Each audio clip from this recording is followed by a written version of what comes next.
Hello there, my name's Dave Clinch and I'm going to be performing The Mask of Anarchy, arguably the greatest poem of political protest in the English language. Written by Percy, Bysshe, Shelley, a former resident of Lynmouth in 1812, he spent a year there, and he wrote this in 1819, September 1819, after hearing of the massacre at St. Peter's Fields in Manchester, when over 11 people died on the attack by the Cheshire Yeomanry against a march for civil rights. Shelley was so angry that he wrote this poem, apparently within 12 days, 92 verses of this poem, and it still reverberates down the centuries if we can see the similarities with the government of that day and the government of now. My performances are dedicated to the late campaigning journalist Paul Foote, who was one of Shelley's greatest advocates. He wrote a book called Red Shelley, and also to my friend the late Chris Ailiff, who composed the music for this when we first did it several years ago from 2006, and he came with me on many gigs to do this poem. So The Mask of Anarchy remains a call to arms, an inspiration for those who struggle against tyranny and for all who fight for justice and equality. The Mask of Anarchy by Percy Bysshe Shelley. As I lay asleep in Italy, there came a voice from over the sea, and with great power it forth led me to walk in the visions of poesy. I met murder on the way. He had a mask like Castle Ray. Very smooth he looked, yet grim. 7 bloodhounds followed him. All were fat, and well they might be in admirable plight, for 1 by 1 and 2 by 2 he tossed them human hearts to chew, which from his wide cloak he drew. Next came Fraud, and he had on, like Eldon, an ermined gown. His big tears, for he wept well, turned to millstones as they fell. And the little children, who round his feet played to and fro, thinking every tear a gem, had their brains knocked out by them. Clothed with the Bible as with light and the shadows of the night, like Sidmouth, next Hypocrisy, on a crocodile rode by. And many more destructions played in this ghastly masquerade, all disguised, even to the eyes, like bishops, lawyers, peers, or spies. Last came Anarchy. He rode on a white horse, splashed with blood. He was pale, even to the lips, like death in the apocalypse. And he wore a kingly crown, and in his grasp a sceptre shone. On his brow this mark I saw, I am God and King and Law. With a pace stately and fast, over English land he passed, trampling to a mire of blood the adoring multitude. And a mighty troop around, with their trampling shook the ground, waving each a bloody sword for the service of their Lord. And with glorious triumph they rode through England, proud and gay, drunk as with intoxication of the wine of desolation. O'er fields and town, from sea to sea, past the pageant swift and free, tearing up and trampling down, till they came to London town. And each dweller, panic-stricken, felt his heart with terror sicken, hearing the tempestuous cry of the triumph of anarchy. For with pomp to meet him came, clothed in arms like blood and flame, the hired murderers who did sing, Thou art God and Law and King. We have waited, weak and lone, for thy coming, mighty one. Our purses are empty, our swords are cold. Give us glory and blood and gold. Lawyers and priests, a motley crowd, to the earth their pale brows bowed, like a bad prayer, not over loud, whispering, Thou art Lord and God. Then all cried with one accord, Thou art King and God and Lord. Anarchy, to thee we bow. Be thy name made holy now. And Anarchy, the skeleton, bowed and grinned to everyone, as well as if his education had cost 10 millions to the nation. For he knew the palaces of our kings were rightly his the sceptre, crown and globe, and the golden woven robe.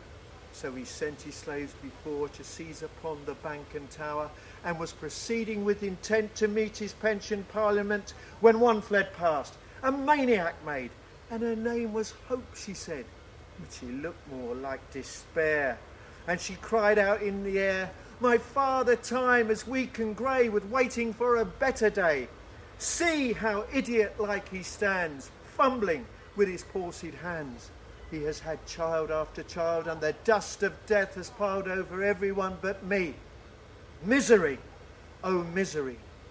Then she lay down in the street, right before the horse's feet, expecting with a patient eye murder, fraud, and anarchy, when between her and her foes a mist, a light, an image rose, small at first, weak and frail, like the vapour of a veil, till as clouds grow on the blast, like tower-crowned giants gliding fast, and glare with lightnings as they fly, and speak in thunder to the sky. It grew, a shape arrayed in mail, brighter than the viper's scale, and upborne on wings whose grain was as the light of sunny rain.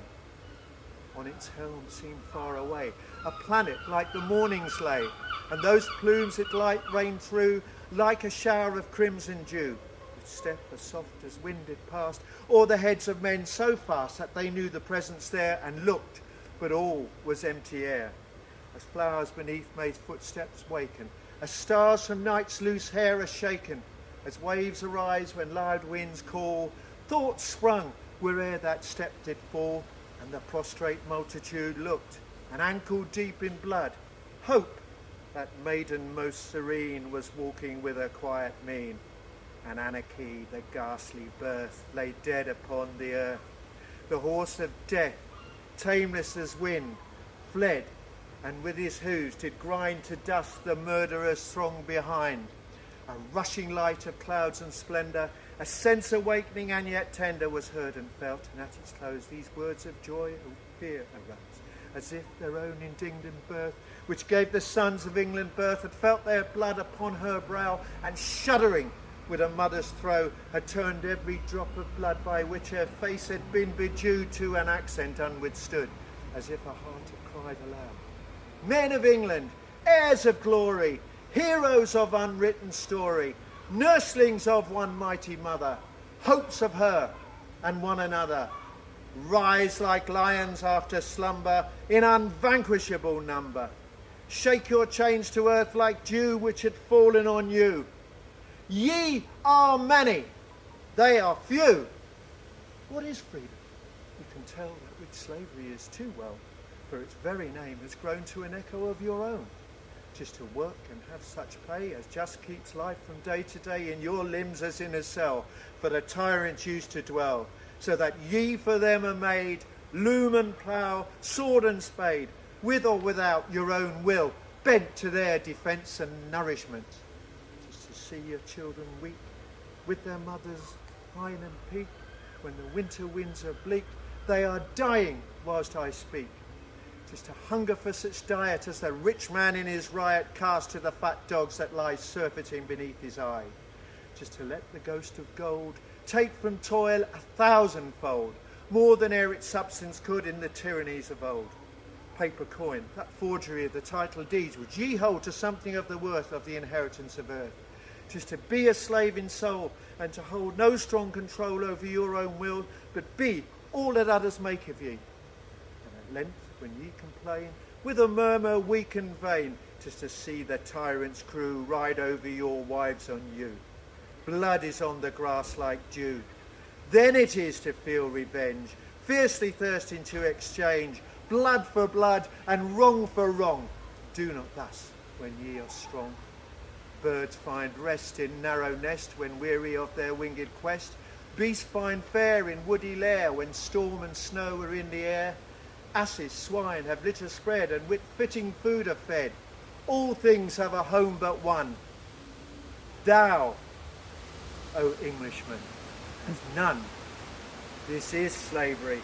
Savage men or wild beasts in a den would endure not as ye do, but such ill they never knew. What art thou, freedom? Oh, could slaves answer from their living graves this demand, tyrants would flee like a dream's dim imagery. Thou art not, as impostors say, a shadow soon to pass away, a superstition and a name echoing from the cave of fame. For the labourer, thou art bread and a comely table spread, from his daily labours come in a neat and happy home. Thou art clothes and fire and food for the trampled multitude. No. In countries that are free, such starvation cannot be as in England now we see. To the rich thou art a check, when his foot is on the neck of his victim, thou dost make that he treads upon as snake. Thou art justice. Ne'er for gold may thy righteous laws be sold, as laws are in England. Thou shieldst alike the high and low. Thou art wisdom. Free men never dream that God will damn forever all who hold those things untrue, of which priests make much ado. Thou art peace. Never by thee would blood or treasure wasted be, as tyrants wasted them when all leagued to quench thy flaming gall. What if English toil and blood was poured forth, even as a flood? It availed, O liberty, to dim but not extinguish thee. Thou art love. The rich have kissed thy feet, and like him following Christ, give their substance to the free, and through the rough world follow thee. Or turn their wealth to arms, and make war for thy beloved sake, on wealth, and war, and fraud, whence they drew the power which is their prey. Science, poetry, and thought are thy lamps, that make the lot of the dwellers in a cot so serene they curse it not. Spirit, patience, gentleness, all that can adorn and bless art thou. Let deeds, not words, express thine exceeding loveliness. Let a great assembly be of the fearless and the free, on some spot of English ground, where the plains stretch wide around. Let the blue skies overhead, the green earth on which ye tread, all that must eternal be, witness the solemnity. From the corners uttermost of the bounds of English coast, from every hut, village and town, with those who live and suffer moan. From the haunts of daily life, where is waged the daily strife, common wants and common cares, which sows the human heart with tears. Lastly, from the palaces, where the murmur of distress echoes like the distant sound of the wind alive around those prison halls of wealth and fashion, where some few feel such compassion for those who groan and toil and wail, as must make their brethren pale. Ye who suffer woes untold, or to feel or to behold your own country, bought and sold, with a price of blood and gold, let a vast assembly be, and with great solemnity declare with measured words that ye are as God has made ye, free. Be your strong and simple words, keen to wound with sharpened swords, as wide as targes let them be, with their shade to cover ye. Let the tyrants pour around with a quick and startling sound, like the loosening of a sea, troops of armed emblazonry. Let the charged artillery dive till the dead air seems alive, with the clash of trampling wheels and the clash of horses' heels. Let the fixed bayonet gleam with sharp desire to whet its bright point in English food, looking keen as one for food. Let the horsemen's scimitars wheel and flash like fearless stars, thirsting to eclipse their burning in a sea of death and mourning.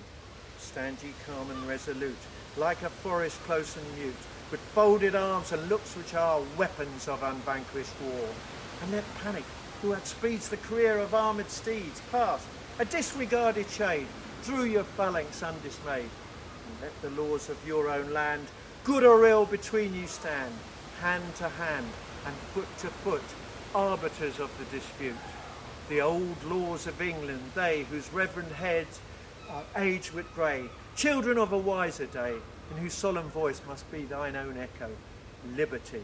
On those who must violate such sacred heralds in their state, let rest the blood that must ensue, and it will not rest on you. And if then the tyrants there, let them ride among you there, slash and stab and maim and hew, what they like, let them do.